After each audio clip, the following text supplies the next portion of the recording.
Un caluroso saludo a todas y a todos. Quiero felicitarlos por haber atendido el llamado, agradecerles también por haber atendido este llamado de la Secretaría de Educación y de la Universidad Nacional para pensar esto que es la educación inclusiva, para construirla, para avanzar en su desarrollo, puesto que realmente es algo que el país y en general todo el mundo necesita. Me han encargado de hablar del estado de la cuestión, es decir, como un estado del arte. ¿Por qué hacemos un estado del arte, un estado de la cuestión? ¿Qué es eso? Pues básicamente, si hay alguien que no lo sepa, yo creo que ya todo el mundo sabe qué es un estado de la cuestión, es revisar qué es lo que han hecho otros. En realidad un estado de la cuestión es un acto de humildad, de pensar que uno no está inventando el agua tibia y que uno va a inventarse las cosas, que no sé, que el fuego quema o que el agua moja. Entonces nos han antecedido muchísimas personas que provienen del mundo de la lucha por los derechos civiles, por los derechos humanos, educadores, académicos, funcionarios de los organismos internacionales, de los ministerios, de la secretaría, etc. Muchísimos maestros, familias, grupos indígenas que han luchado por una serie de derechos. Entonces, simplemente lo que queremos hacer con el estado de la cuestión es como reconocer qué es lo que se ha hecho hasta acá, hasta este momento, qué se ha planteado, qué cosas se han aprendido, qué fracasos ha habido en este proceso. Entonces, para ello hemos retomado y hemos hecho un ejercicio muy amplio de revisar cantidad de publicaciones, especialmente en español y en inglés, pero también en portugués, en alemán, en francés. Hemos buscado textos y estudios, investigaciones que realmente dieran cuenta de cosas que se habían hecho. Desafortunadamente en educación, no sé si desafortunadamente o afortunadamente, pero muchas de las cosas que se escriben en el campo educativo son textos que hablan más de lo que cómo a uno le gustaría que fueran las cosas, que realmente de lo que pasa, de por qué está pasando eso, ¿sí? De evaluar qué es lo que está pasando, ¿sí? Entonces hay cantidad de textos que uno los lee y dice, bueno, sí, pero esto es lo que piensa el autor de cómo se debería hacer la educación inclusiva, pero bueno, ¿cuál es el fundamento de eso más allá de las buenas intenciones y de que yo crea que deba hacerse así? Entonces hemos evitado al máximo ese tipo de textos y nos hemos concentrado en estudios hechos por académicos o por investigadores o investigadoras que se centren en experiencias concretas, ojalá de larga duración, y que hayan analizado una manera de hacer educación inclusiva y que muestren los resultados, muestren los problemas que se encuentran en ese proceso.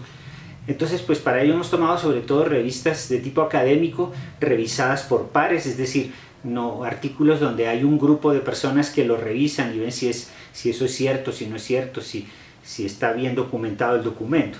Entonces, bueno, eso es básicamente, ¿no?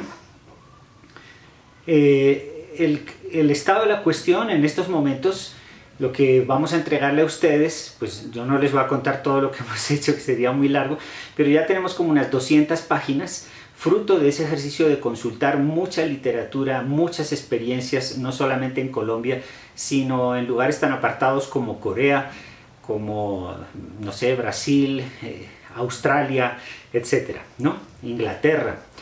Además ahí son países que llevan una trayectoria inmensa, o sea, por ejemplo, ya esto de la educación inclusiva de alguna manera empezó a plantearse en Inglaterra ya en 1978, ¿no? Entonces antes de que hubiera salido ni educación para todos ni nada de esto. Bueno, entonces vamos, la estructura, ¿no? La estructura del documento, de este documento de unas 200 páginas, que en realidad es una apretada síntesis de muchas cosas que hemos revisado. En primer lugar, vaya a una parte que es conceptual.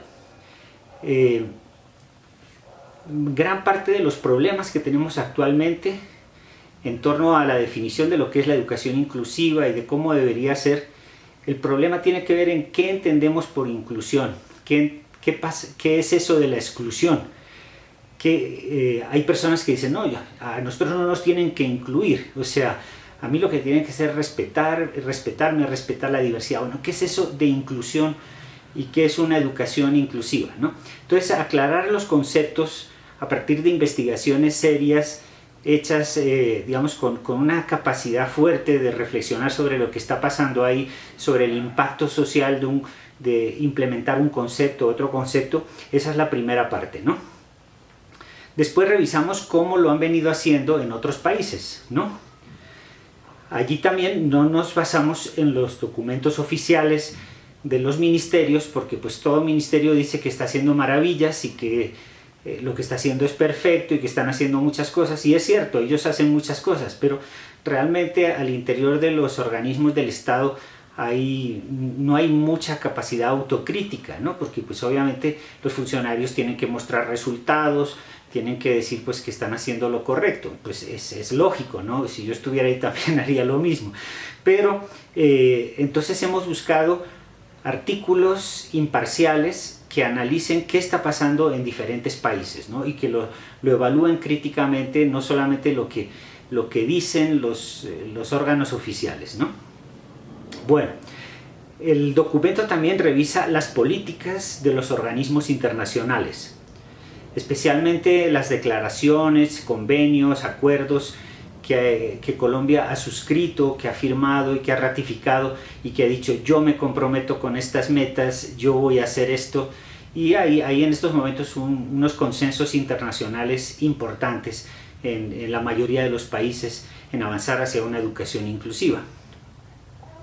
Pero pues obviamente todas estas declaraciones pues tienen que ver con decir queremos que las cosas sean así o las cosas deben ser así, ¿no? Bueno, también revisamos minuciosamente la legislación colombiana, la legislación distrital, las políticas, los programas y los proyectos nacionales, distritales, los últimos planes de desarrollo, la jurisprudencia, ¿no? Muchos de estas digamos, logros o de estos, la manera de defender los derechos de muchos niños ha sido a través de tutelas.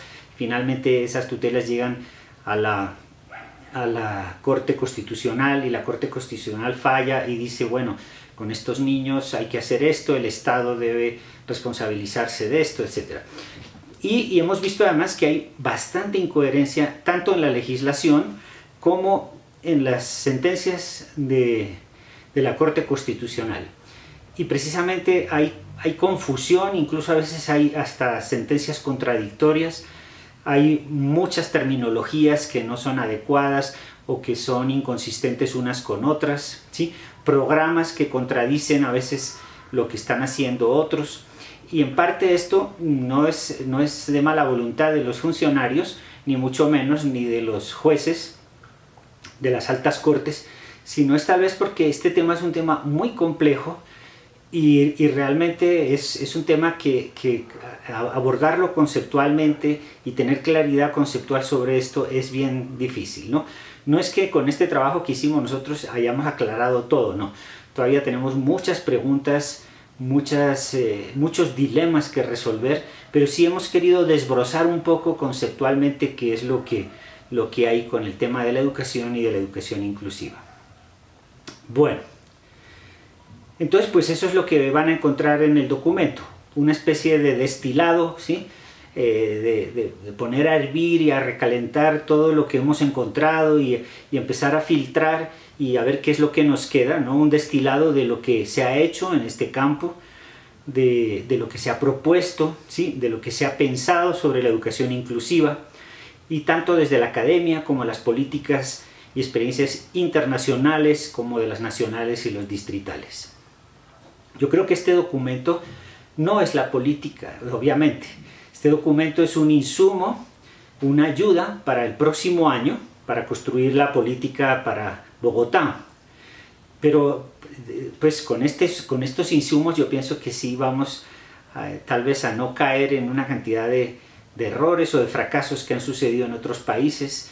no vamos a generar más confusión conceptual que la que ya hay bastante en estos momentos en la legislación, en las resoluciones, etcétera, etcétera, ¿no? Para el próximo año además queremos avanzar un poquito en esta conceptualización y en ver las experiencias, y queremos revisar las tesis de maestría, tesis que han hecho maestras y maestras de Bogotá en sus colegios, en las maestrías que han cursado, a veces tesis de maestría, de doctorado, incluso tesis de pregrado de estudiantes, por ejemplo, de la Pedagógica, de la Nacional, no sé, de la Javeriana, de la Sabana, etc. Ya en estos momentos tenemos un primer listado grande, hay cosas muy interesantes, ¿sí?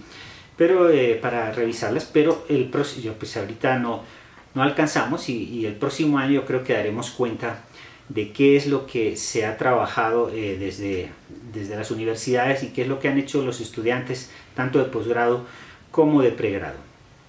Entonces, el próximo año sí hay que trabajar en mesas, en grupos de trabajo, en distintos espacios de participación con diferentes actores, no solamente los más implicados, sino también toda la sociedad, porque hay que implicar a toda la sociedad en esto, como veremos, ¿no? Para ir avanzando e ir definiendo esa política inclusiva para Bogotá.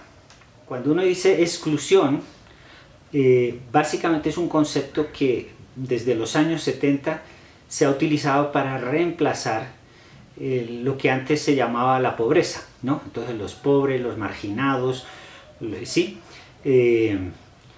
Pero el concepto de exclusión es un poquito más rico que el de pobreza, en el sentido de que incluye también el tema social, de participación, de ciudadanía. O sea, no es simplemente que yo soy pobre, ¿sí? Y estoy excluido por una serie de razones económicas, porque no tengo acceso a determinados bienes, sino una persona que es excluida de un sistema social, de una sociedad en concreto, o de un grupo humano. Es una persona que no solamente es excluida porque no tiene unos recursos determinados para poder acceder a los bienes en un mercado, en el caso del capitalismo, sino que es una persona que de alguna manera se le está coartando su posibilidad de participar en la vida social, de participar en la política, de participar digamos, con todos sus derechos en lo que es la vida social, ¿no? Entonces, digamos, eso es un elemento interesante, aunque también ha habido gente que ha criticado mucho este concepto por una idea de adentro y de afuera, pero ya vamos a ver que en realidad no es así. O sea, no es que excluir es sacar y incluir es meter. No es una cuestión espacial, ¿no? Es algo mucho más dinámico, multidimensional y complejo, como vamos a ver más adelante. Y las últimas conceptualizaciones que hay en torno al tema de exclusión tiene que ver con la conectividad. Y la conectividad no estoy hablando de conectividad en el sentido de que si tenemos internet o no tenemos internet, también es eso. Pero la conectividad tiene que ver con que vivimos en un mundo en el cual la riqueza y la vida social, la política, cada vez más se hace en un mundo en red, en un mundo altamente conectado por muchos medios, ¿sí? Obviamente el internet la internet ha sido fundamental para crear esto, pero ha sido todo, ha sido la movilidad de las personas, ha sido las migraciones masivas de unos países a otros, de unos continentes a otros, el incremento de las comunicaciones, de los teléfonos, de los viajes en avión, de los carros, bueno, de la televisión, ¿sí? De los medios cada vez más globales, ¿sí? Pero obviamente la internet es absolutamente central en esto. Entonces el tema de la conectividad hoy es fundamental, porque gran parte de lo que es el beneficio económico de las grandes multinacionales no tiene que ver con la explotación de la fuerza de trabajo, sino tiene que ver con una especie de beneficio que se logra de las redes y de la conectividad que se tiene, ¿no? Entonces, bueno, esto ya es un tema bastante complejo, pero lo van a ver en el documento. ¿Quién es el que sale perdiendo al desconectarse? ¿Por qué? Digamos, ¿de qué manera estas redes atrapan toda una serie de saberes, de capitales, de datos que ellos utilizan en su beneficio, etcétera, etcétera? Pero digamos que hoy también ser excluido es no poder, o sea, estar en el margen de la conectividad, ¿sí? En el margen, y vuelvo, conectividad no es solo internet, es en el margen de las relaciones sociales, es no tener todos esos vínculos sociales, o como diría Pierre Bourdieu, ese capital social, esas redes sociales de apoyo. Entonces la persona que está sola, que no tiene una red de apoyo, que no tiene esa conectividad amplia, y ahora ya es una conectividad global, ¿no? Lo pueden ver, por ejemplo, cada vez más jóvenes se van a vivir al extranjero, o no sé, las migraciones son impresionantes. O sea, por ejemplo, en Luxemburgo el 38% de los niños son de afuera de Luxemburgo, de los que están en una escuela. O sea, estamos viviendo una movilidad global, ¿no?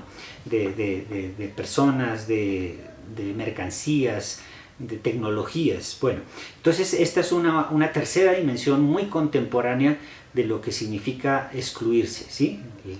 Resumo pues, exclusión tiene que ver exclusión económica, exclusión de lo social y de lo político, y también la exclusión de esta conectividad y de esta sociedad en red, que cada vez es más importante, ¿no? No solamente es importante desde el punto de vista económico, sino desde el punto de vista político, desde el punto de vista social.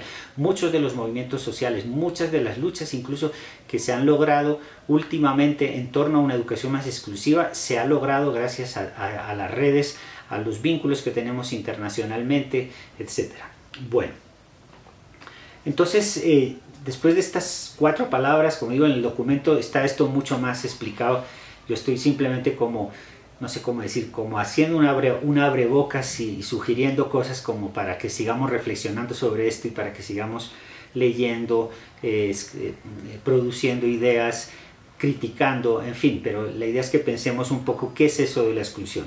Y obviamente la manera de salir de la exclusión pues es incluir, pero esto, la palabra exclusión e inclusión, podemos pensarla que es como que hay un círculo social, o un círculo o una frontera hasta geográfica. Entonces el excluido es el que queda por fuera de esa barrera, y el incluido es el que se logra meter dentro, ¿no? Pues las escuelas, ahora que tienen tantas rejas, esto es un indicativo de la situación en la que estamos, ¿no? Es curioso, pero ha habido años aquí en Colombia que los presupuestos municipales se han gastado más en educación, en encerrar y en poner mallas y en poner rejas a las escuelas, que en lo que es la inversión en docentes o que la inversión en material didáctico. Esto no sucedía antes, ¿no? Lo mismo nos ha pasado en la Nacional. La Nacional antes estaba integrada a la ciudad, no había barreras, no había muros, no había rejas, no había mallas, ¿no? Podían entrar las bucetas, etcétera, etcétera, ¿no? Lo mismo les ha pasado a las escuelas, lo mismo nos ha pasado en las viviendas, lo mismo nos ha pasado con el comercio. El comercio se encierra en los centros comerciales. Bueno, esto es un poco la sociedad del miedo en el que vivimos, en el que no podemos vivir tranquilos, y entonces generamos jaulas, ¿no? Entonces, de alguna manera, el incluir parecería que es meter a la gente en jaulas, en esas jaulas donde somos felices y donde podemos caminar tranquilamente por el centro comercial sin que nos roben la billetera, o que podemos estar dentro de nuestras casas vigilados, etcétera, etcétera. No, eso no es inclusión y exclusión, es algo mucho más complejo. Porque nuestras sociedades son unas sociedades diversas, son unas sociedades plurales. Incluso yo puedo incluir a alguien de alguna manera, excluyéndolo, diciendo, sí, tú estás aquí pero eres diferente, ¿sí? Entonces hay formas de incluir que se hacen, digamos, incluyéndolo como algo externo, como algo que no es de aquí, ¿sí? Además, no todos podemos estar incluidos en todas las dimensiones de la vida económica y social. no todos podemos estar en todo ni al mismo tiempo. Es un poco lo que se ha dicho en el campo de la economía política, el dilema de los bienes comunes, o sea, lo que es de todos, pero bueno, todos lo podemos utilizar al tiempo, ¿sí? Un parque es de todos, pero entonces ¿eso qué quiere decir? ¿Que podemos llegar allá y llevarnos cada uno nuestro árbol? ¿O cómo es la cosa, ¿no? Entonces, ¿qué pasa cuando existen muchas maneras de tener las cosas que son de todos, de participar en esa realidad social, en esa realidad económica? Entonces, el reconocimiento de la diferencia ha hecho que esto se vuelva mucho más complejo, porque no es una sociedad homogénea en la que hay unos que están adentro y otros que están afuera. Existen muchas maneras de ser, existe mucha diversidad en una sociedad concreta como la colombiana, y la gente de alguna manera se autoincluye o incluso se autoexcluye voluntariamente de determinados espacios, ¿sí?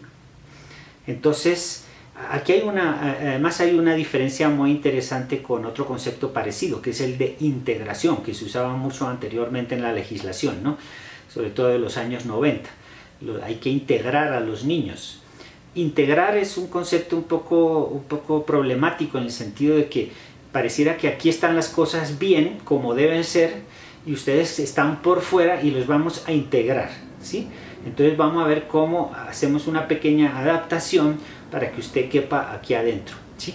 Pero en últimas, nosotros estamos bien, no hay que tocar nada, es usted el que debe integrarse, ¿no? La inclusión me parece que es un concepto más potente, en el sentido de que si estoy incluido, yo tengo voz, voto y cambio las cosas y puedo transformar las cosas, no simplemente me tengo que acomodar a las maneras de ser de los otros que son mayoría o que son los que controlan la situación. Bueno, la inclusión es un fenómeno y es un proceso, es algo procesual, es algo dinámico, es decir, determinados momentos, incluso estrategias que creamos para crear una sociedad más inclusiva pueden llegar a excluir a otros o generar otras formas nuevas de exclusión pretendiendo que los estamos incluyendo, ¿no? Entonces hay una especie de continuum, como si no fuera una frontera, sino hay un montón de posiciones y de maneras de estar en la sociedad, ¿sí? Que tienen que ver con decisiones individuales y colectivas, con procesos identitarios si son de grupos, o decisiones identitarias o decisiones también individuales, ¿sí?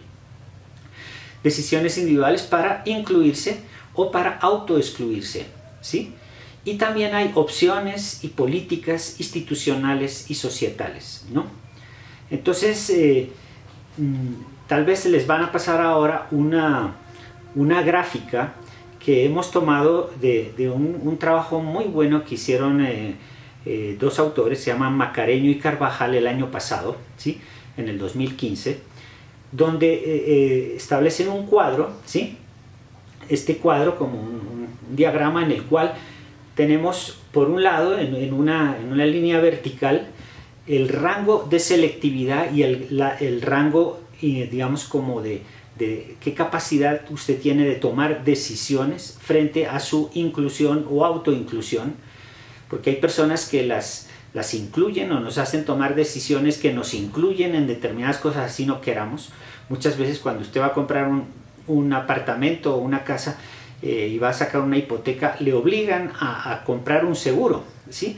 O sea, entonces lo meten allá en el tema de los seguros, o sea, si usted no quiera, entonces a usted lo incluyen en una población de riesgo, que puede ser las personas que pueden tener riesgo de perder su trabajo y luego dejar de pagar. Es decir, fíjese cómo hay situaciones en las cuales uno decide incluirse y hay otras donde uno ni siquiera le preguntan, ¿sí? A veces, bueno, al menos en una hipoteca uno tiene que firmar, pero en muchas ocasiones usted ni siquiera tiene que firmar, o sea, el Estado toma decisiones por usted, lo considera que es una población en riesgo y toma unas decisiones y establece unas políticas, unos programas sin consultarlo a usted, ¿no? Entonces hay ese nivel de de decisión que las personas tienen respecto a la inclusión o a la exclusión.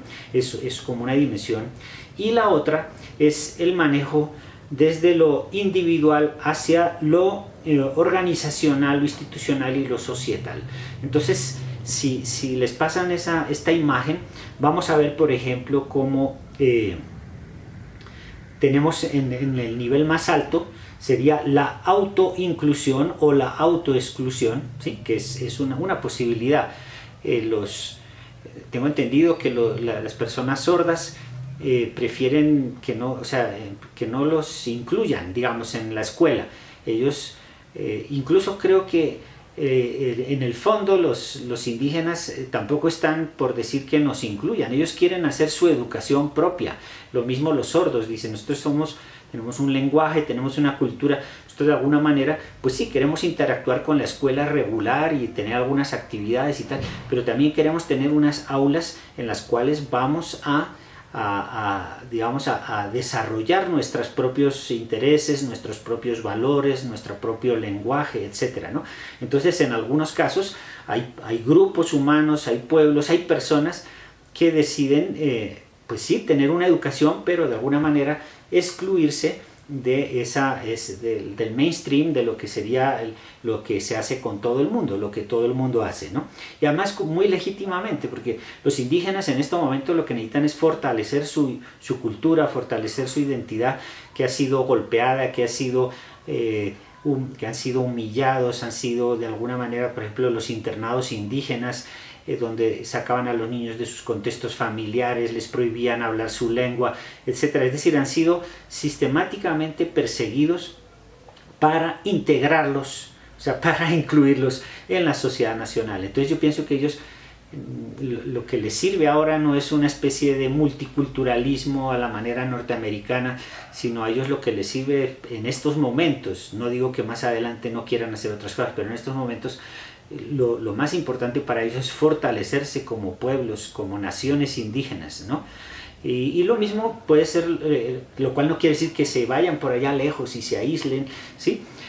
Pero sí, digamos, eso es fundamental para ellos, para su sobrevivencia como pueblos, como culturas, como lenguas, ¿no? En parte los sordos tienen una posición similar.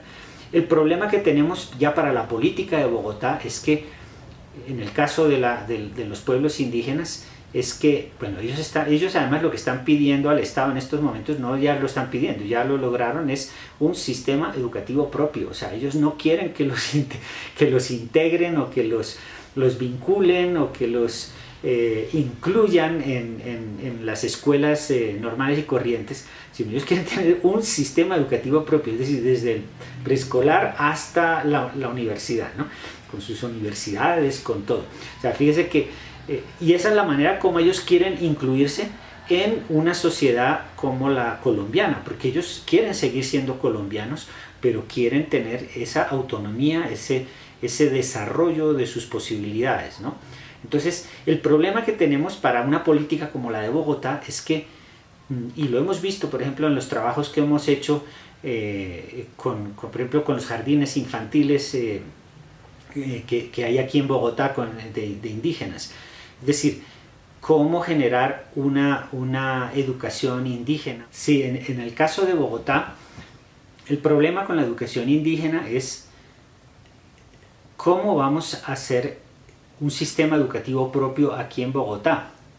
Es decir, una ciudad tan cosmopolita, tan diversa, tan plural como es Bogotá, cuando realmente lo que los pueblos indígenas necesitan es fortalecerse como pueblos, como naciones indígenas. Entonces realmente es muy difícil en estos momentos, con 60 y pico lenguas, con 100 y pico pueblos indígenas, hacer 100 y pico colegios, uno para cada pueblo, ¿sí?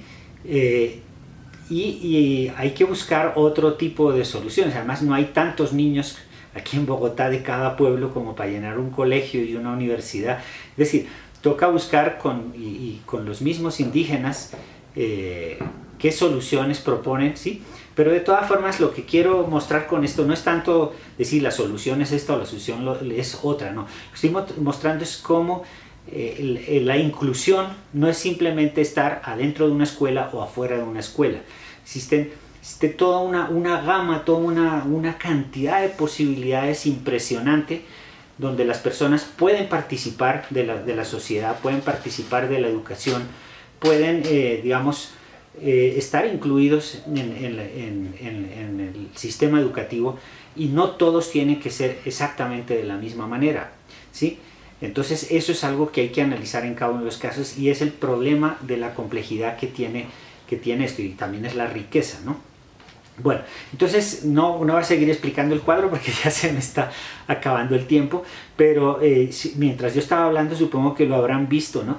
Tenemos la inclusión compensatoria, que eso es lo que más ha hecho el Estado, es decir, personas que sistemáticamente y históricamente han sido excluidos, han sido humillados, han sido golpeados, han sido, de alguna manera perjudicados por la sociedad mayoritaria.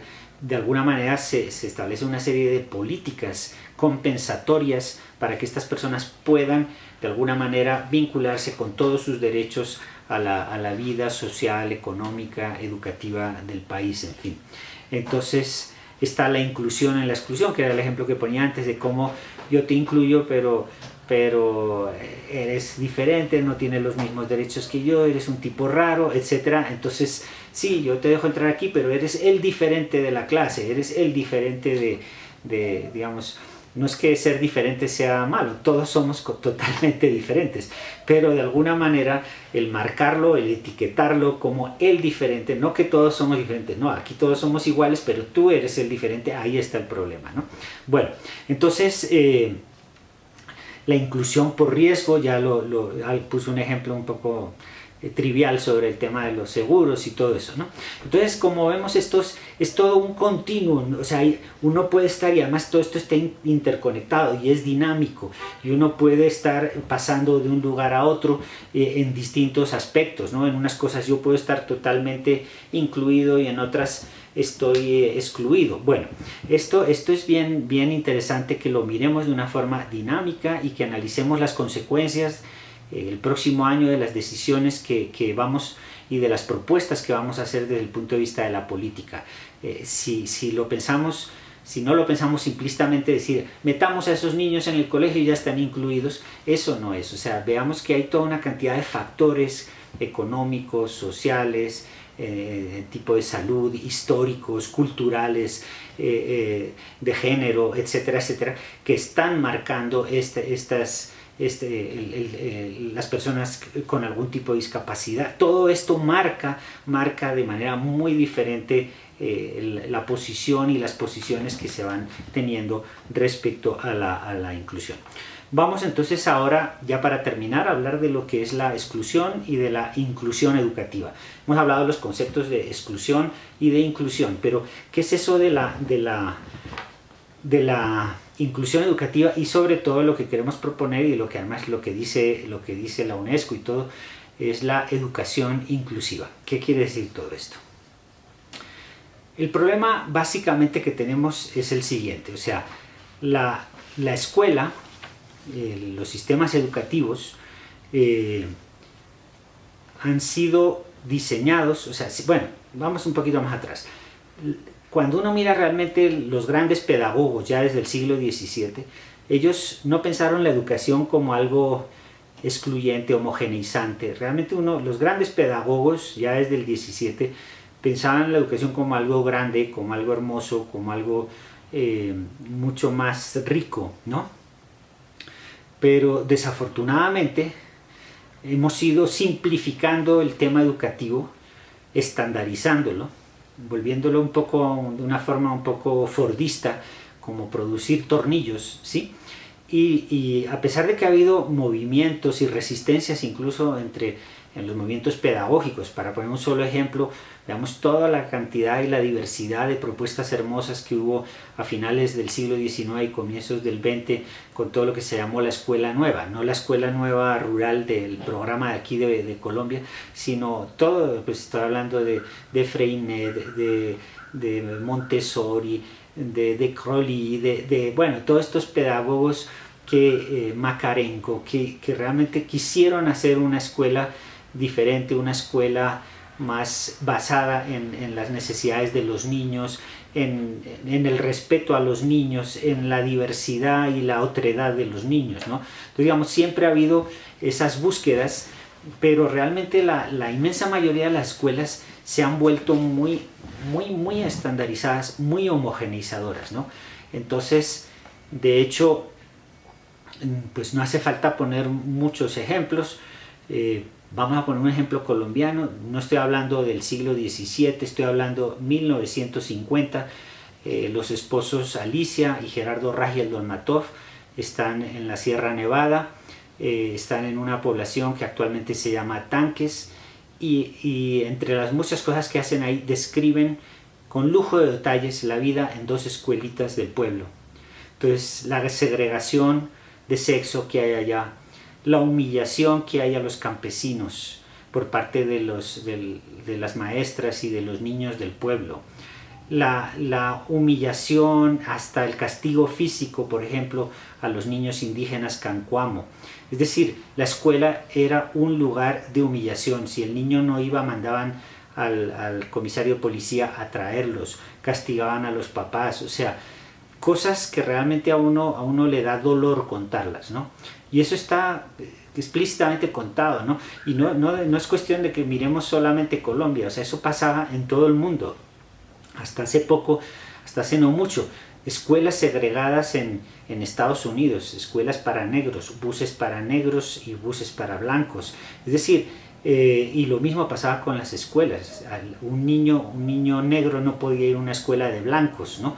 Entonces, realmente a nivel mundial, perdón, ha habido mucha segregación. Lo mismo ha pasado con los internados indígenas. Y también digo, los internados no es un asunto solo de los sacerdotes o de las comunidades religiosas aquí en Colombia. En Estados Unidos, por ejemplo, la Carlisle Indian School, por ejemplo, a comienzos del siglo XX, esa escuela estaba manejada por militares. Reunieron ahí niños de 140 pueblos indígenas para domesticarlos a la manera norteamericana, ¿sí?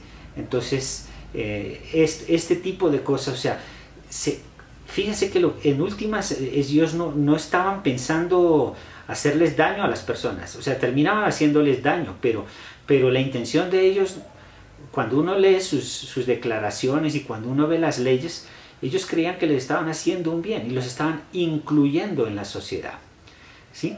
Pero entonces los que eran diferentes los incluían a través de mecanismos segregadores, escuelas que de alguna manera los etiquetaban, los trataban como personas o salvajes o que no eran adecuadas o que había que cambiarlas, o sea, no las aceptaban como ellos eran, con su cultura, con sus formas de vida, con su pensamiento sobre la tierra, sus ideas religiosas, etcétera, etcétera.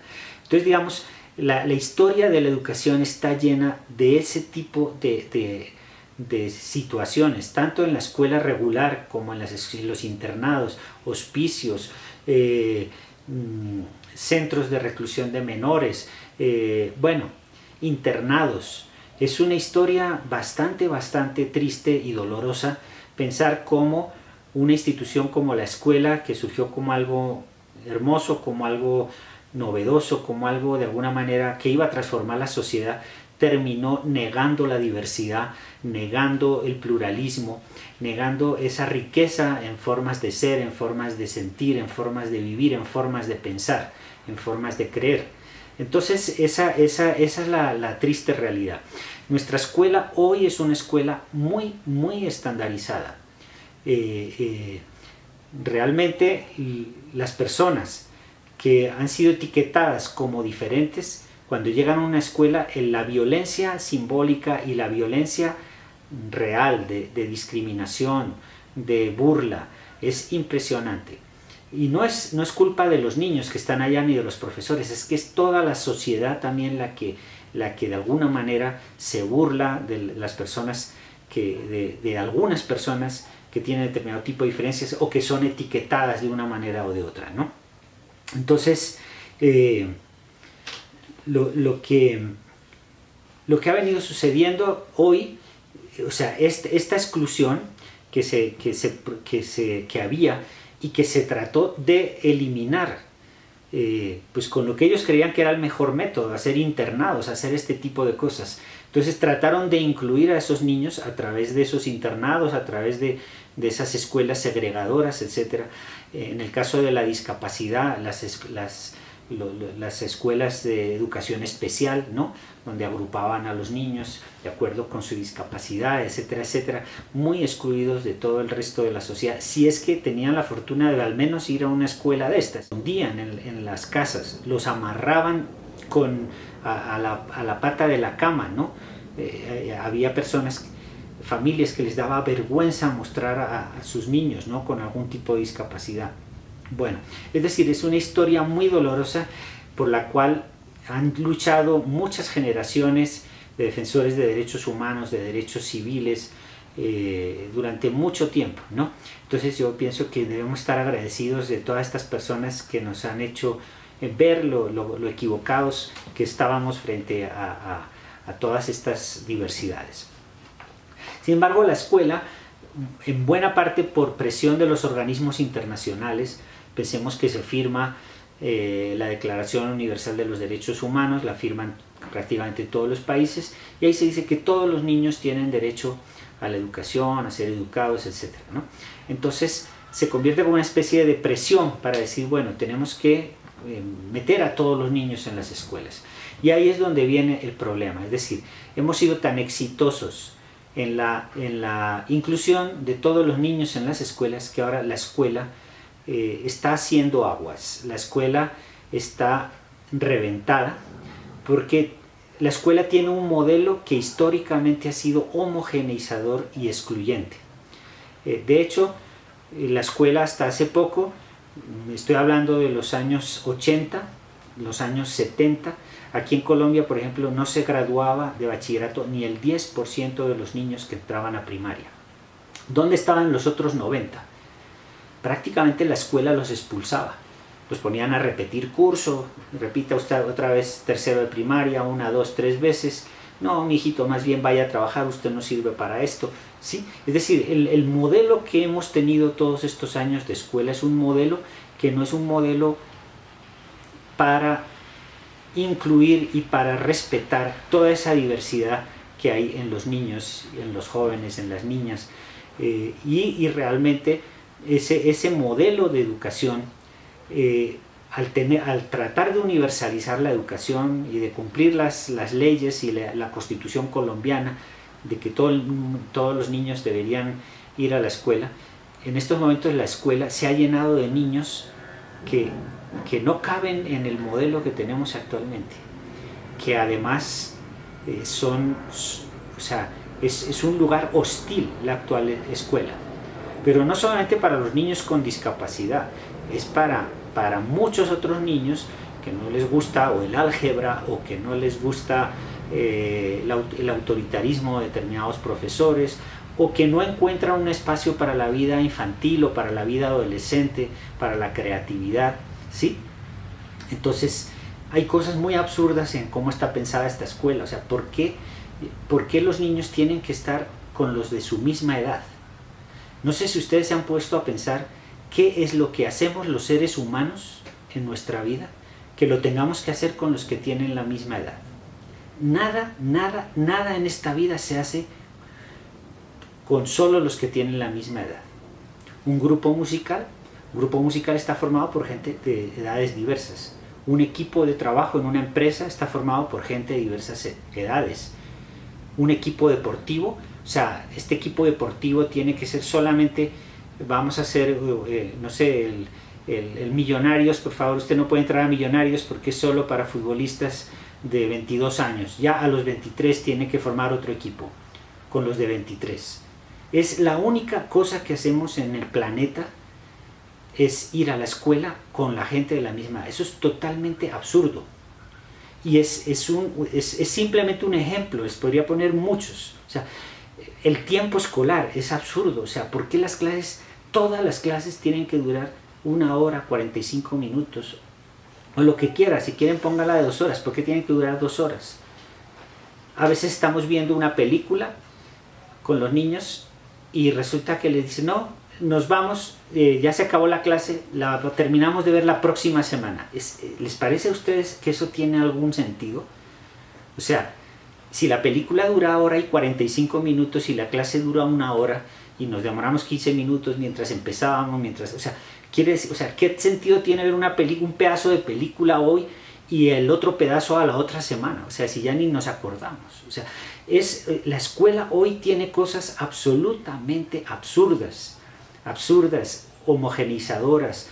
Es decir, hemos hecho una gestión escolar en función de facilitar la gestión a los directivos, a los coordinadores y coordinadoras, a los rectores. Yo vengo trabajando con rectores desde los años 90, sacamos el primer libro sobre la cotidianidad de los rectores, los estimo mucho, he trabajado con ellos muchos años, creamos un modelo de gestión nuevo escolar hace 3 o 4 años para el ministerio y me interesa mucho el tema de la gestión escolar.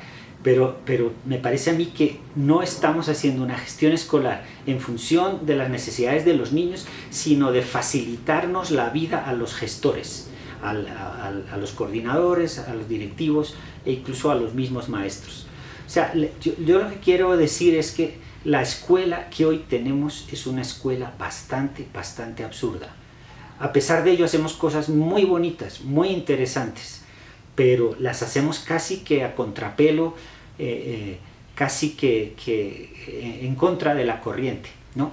Yo pienso que se necesita una escuela mucho más flexible. Afortunadamente cosas como 40x40 y la ampliación de la jornada escolar nos está permitiendo hacer cosas chéveres en la escuela, a flexibilizar mucho, pero sin embargo el núcleo duro de la escuela en la mayor parte del país, incluso en el mismo distrito, sigue siendo una cosa bastante rara, ¿sí? por no decir otra palabra.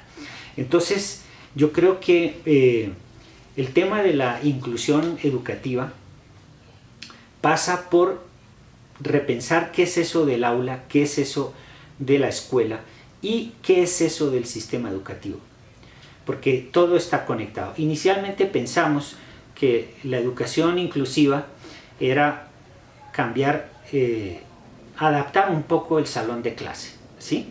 Entonces era, pues sí, aquí nos llegó este niño un poco raro, entonces, ¿qué hacemos? Pues pongámosle una ayuda allí a ver cómo, ¿sí? O voy a hacer una actividad especial o voy a hacer una adaptación curricular, pero yo sigo con todo lo mismo, ¿sí? Bueno, eso ya a nivel académico, los estudios que se han hecho a nivel internacional, eso ya lo han criticado de la forma más impresionante, ¿no? Lo cual no quiere decir que no necesitemos apoyos especializados con determinados niños y en determinados casos. Eso es importantísimo porque el maestro o la maestra no puede lidiar con toda la complejidad de la diversidad que hay en un salón de clase. A veces hay algunos tipos de complejidades y de diversidades que requieren personal muy especializado, muy capacitado, ¿sí? Bueno, todo esto hay que hablarlo en cada uno de los casos, etcétera, etcétera. Bueno, entonces, por un lado se pensó que la educación inclusiva era un problema de medio configurar el aula. Después dijeron, no, pero ¿qué hacemos? Esto si de alguna manera, bueno, lleguemos a cambiar el aula, pero ¿qué hacemos? Cambiamos el aula y esta profe se nos fue, o tal cosa, y entonces los proyectos se volvían insostenibles y eran iniciativas individuales de algunas profesoras o de algunos profesores. Realmente eso no garantiza una educación inclusiva. Entonces los teóricos, analizando montones y montones de experiencias a nivel mundial, como les digo ya desde los años 70, muestran que la escuela, el aula no es suficiente, que hay que transformar, como decía antes, la gestión escolar, que hay que transformar toda la escuela, es decir, hay que transformar el recreo, hay que transformar las actividades deportivas, hay que transformar la ritualidad escolar, hay que transformar los horarios. No es simplemente un problema de mi salón de clase, es un problema de cómo tenemos organizados los horarios, cómo tenemos organizadas las actividades, cómo está organizado el currículo, el plan de estudios, es decir, es un problema de toda la escuela, ¿sí? Pero la cosa no llega ahí. En estos momentos, las últimas tendencias que hay y las últimas experiencias que se han hecho, por ejemplo, la experiencia que se hizo en la ciudad de Manchester durante 3 años, lo que se está proponiendo y lo que se está viendo que realmente es la propuesta que realmente podría lograr una educación mucho más inclusiva, es no solamente transformar el aula, no solamente transformar el colegio, la escuela, sino también transformar los sistemas educativos y su entorno, es decir, todas las organizaciones de la sociedad civil y del Estado que de alguna manera pueden contribuir a una sociedad mucho más inclusiva, mucho más respetuosa de la diversidad, mucho mayor centrada en las personas, ¿no? Entonces, tiene que ver con el sistema de salud, tiene que ver con el sistema de cultura, con el sistema deportivo, en fin, todo eso es pensar en todo un sistema educativo y todo un entorno, toda una ciudad en función realmente de hacer una educación inclusiva. Bueno,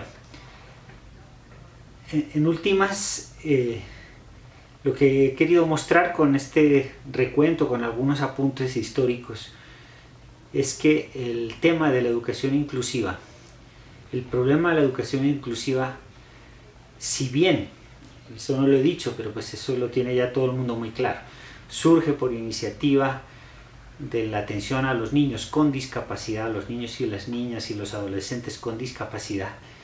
Hoy la educación inclusiva es un problema, es la única salida, en mi concepto, que tiene la escuela hoy. La escuela hoy está en una...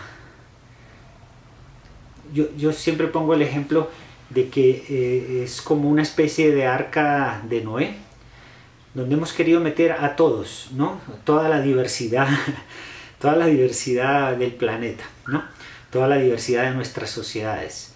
Y en ese sentido hemos tenido éxito, hemos logrado que cada vez más niños estén en nuestras escuelas. Pero el problema es que tenemos muchos niños que esa escuela que tenemos no les sirve. Esa escuela en su conjunto no funciona para ellos. Y no es que sea para una minoría con discapacidad, no, es que no les sirve ya a gran parte de los niños, ¿no? Se han hecho políticas para retener a los niños en la escuela, fíjese qué palabras tan feas, retener, como si los estuviéramos atrapando, ¿no? Entonces, que decir, no, es que los niños no se quedan en la escuela porque es que no tienen alimentación, entonces ahora pues claro que hay que darles de comer en la escuela, pero esa no es la solución. La escuela debe ser atractiva no porque haya restaurante escolar solamente, sino porque lo que se hace ahí es algo interesante, es algo importante, ¿sí? Es algo que vale la pena hacerlo, ¿sí? Entonces, realmente yo sí pienso que si bien inicialmente esto de la educación inclusiva fue un problema para resolver el caso de determinados niños con determinadas discapacidades, hoy ya no es un problema de los niños con discapacidades, es un problema de toda la escuela, es un problema de cómo la escuela que nos sirvió en el siglo XIX y comienzos del XX, hoy cuando tratamos de incluir a toda esa diversidad de niños con estilos de aprendizaje diferentes, con intereses diferentes, con capacidades diferentes, esa escuela hoy ya no nos sirve. Entonces no es un asunto simplemente para darle gusto a las profes o a los profes que trabajan con discapacidad, o por el tema de la presión de las familias y las tutelas que han puesto que tenemos que incluir estos niños. No, es un problema de sentido de toda la escuela que tenemos que replanteárnosla. Hay un punto final que quiero señalar, y es que la Constitución colombiana dice que la educación es un servicio. A veces hay gente que le molesta esa palabra, pero cuando uno mira la versión norteamericana del marketing de servicios, o cuando uno ve las teorías muy sofisticadas francesas del usuario y del usuario del servicio público y del servicio público, encuentra unas ideas que son absolutamente claves, que no es una cuestión del deber ser, es una cuestión de lo que es el servicio público. los norteamericanos, desde el punto de vista del marketing y de todo eso, han analizado qué es eso de un servicio. Y pues un servicio puede ser un servicio turístico, un servicio de transporte, un servicio de catering o de hotel o de comidas o lo que sea, pero también un servicio educativo. Y ellos han clasificado los distintos tipos de servicios y ellos han dicho que el servicio, bueno, todos los servicios, es muy interesante este argumento, es que son coproducidos por el usuario. Es decir, el que usa el servicio, en este caso el servicio educativo, usar un servicio no es como comprar algo, ¿sí? Yo voy a una tienda y me compro una camisa y me la pongo. Y si quiero la boto, la puedo revender luego en el usado o lo que sea, ¿sí? Los servicios no son bienes que se compran y que se venden, sino que los servicios deben ser coproducidos, es decir, coelaborados por el mismo usuario. Es decir, para decirlo en el campo educativo, me pueden poner todos los medios, el mejor maestro, los mejores materiales didácticos. Si yo no coproduzco la educación mía, yo no voy a educarme por todos los medios que tenga. Es decir, yo debo participar y coparticipar y co-crear eso que se llama el servicio educativo. Esto me parece que es supremamente potente. Pues esto es lo mismo que dijeron los de Crowley o que dijo María Montessori de otra manera, ¿sí? No hablaban de servicio educativo, hablaban de los intereses del niño, de cómo hay que partir de los intereses del niño. Pero es que hasta desde el punto de vista de la economía de los servicios y del marketing de servicios, hasta ellos nos están diciendo: señores, la educación es el más coproducido de todos los servicios que hay en el planeta. Es decir, usted es el que se educa, ¿sí? Y si usted no pone de su parte, y si usted no participa, y si usted no estudia, y si usted no aprende, no se educa.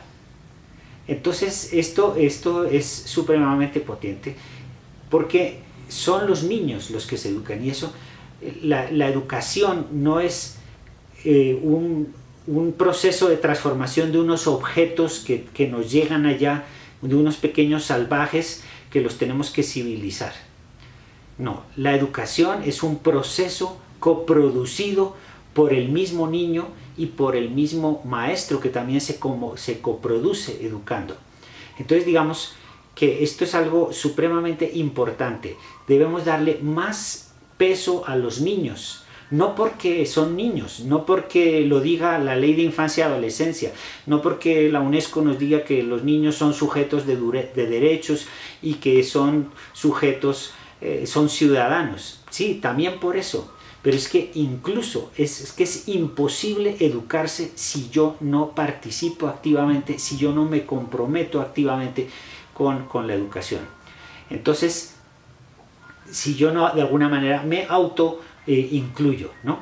Entonces, y todas las investigaciones que ha habido, tanto desde el punto de vista lingüístico, antropológico, teoría de la evolución, todo lo que ustedes quieran, estudios psicológicos, muestran que muy a pesar de los que somos profesores, los que somos adultos, muy a pesar nuestro, es más importante para un niño lo que aprende de otros niños y de otros jóvenes que lo que aprende de nosotros los adultos.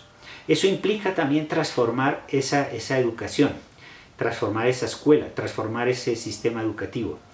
Implica darle mucha mayor participación, agencia, autonomía a los niños. El trabajo por pares, espacios reales para la vida infantil y para la vida adolescente, organizado por ellos, ¿sí? Entonces realmente esto que hablábamos de que el derecho a la educación y que el derecho de los niños y que los derechos de ellos como ciudadanos, no simplemente como objetos de la política. Yo pienso que esto hay que tomárselo en serio. Y de todos los lados nos están diciendo lo mismo, desde la UNESCO, desde los pedagogos, desde los economistas que han desarrollado la teoría de los servicios. Es decir, Necesitamos escuelas donde los niños sean mucho más autónomos, se autoorganicen, hagan sus propias cosas. Esto a mucha gente se le puede poner el pelo así en punta. ¿Cómo así esos salvajes van a ser capaces de hacer algo? ¿Sí? De hecho, hay miles de testimonios y de ejemplos reales donde los niños muestran que no son unos salvajes, anárquicos, desorganizados, sino que tienen todas unas capacidades, que tienen toda una capacidad de organizarse. Por ejemplo, ahora con las nuevas tecnologías. Es que desde todo punto de vista es clarísimo, sino que no es que no nos hemos dado cuenta. Hay un texto que yo siempre cito, que es de una señora que se llama Judith Harris, se llama El mito de la educación. Y muestra incluso cómo ni siquiera los niños hablan la lengua materna. Un niño no habla la lengua materna, habla la lengua de sus pares. ¿Sí? Entonces es mucho más importante el poder desarrollar todas esas actividades en las cuales los mismos niños sean agentes de su propia educación. Quiero finalmente leer dos cositas que preparé y las voy a leer para no alargarme más, porque yo sí hablo y no sé si pueden pasar una diapositiva que está ahí, que es la del arca de Noé, ¿no? Las personas que han venido trabajando en las complejidades del día a día de una escuela que reconozca la diversidad de los estudiantes saben que una educación inclusiva no es simplemente recibir a todos los niños y niñas porque dice la ley que tienen derecho a la educación. Saben que es necesario transformar radicalmente la vida escolar, las formas de enseñanza, los tiempos, los espacios, las agrupaciones de estudiantes, el currículo, la evaluación, fortalecer la participación estudiantil de las familias y contar con el compromiso diario y concreto de todas las agencias del Estado y de la sociedad civil. Es necesario configurar los apoyos necesarios para realizar la labor educativa de manera responsable. Es necesario configurar esos apoyos también para eliminar las barreras. Es necesario transformar las infraestructuras escolares. El reto es inmenso, pero el modelo de aula, el modelo de escuela y de sistema educativo que tenemos está haciendo aguas, se está hundiendo. Yo visito mucho las escuelas y veo cómo la escuela se está hundiendo. La gente vive achicando agua, ¿sí? Como cuando se le entra agua a uno a la canoa y coge la totumita y se le va entrando y se pasa el día sacando agua, apagando incendios, ¿sí? Vivimos achicando el agua que se nos entra a nuestro barco, apagando incendios en lugar de estar ocupados en remar y navegar hacia nuevos destinos y hacia nuevas metas. Y tenemos un hermoso horizonte. Sabemos y podemos hacerlo. Vamos a navegar y aunar esfuerzos hacia una escuela y un sistema educativo en el que quepamos todos, en los que podamos compartir y aprender en un ambiente digno y de respeto, en los que la diversidad sea riqueza y no discriminación y exclusión.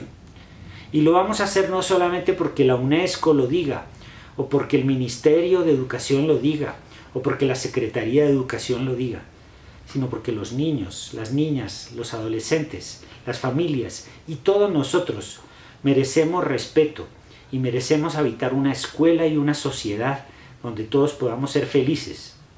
Y porque el modelo escuela actual no lo está permitiendo. No nos digamos mentiras. Finalmente quiero agradecer a tantas maestras y maestros, madres y padres de familia, pueblos indígenas, a los niños y niñas conflictivos o problemáticos que no se adaptan a nuestras escuelas, porque las escuelas no reconocen sus talentos, no reconocen sus intereses. A funcionarios y funcionarias que han creído en una escuela para todos, a defensores de los derechos civiles y sociales, a las y los profesionales que se han comprometido con los derechos de las personas con discapacidad. A todos ellos les pido un aplauso por hacernos caer en cuenta que nuestra escuela no es una escuela abierta a la diversidad, no es una escuela incluyente.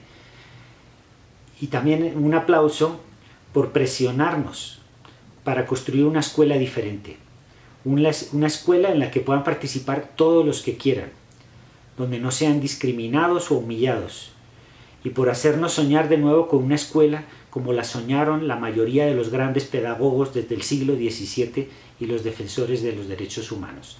Muchas gracias.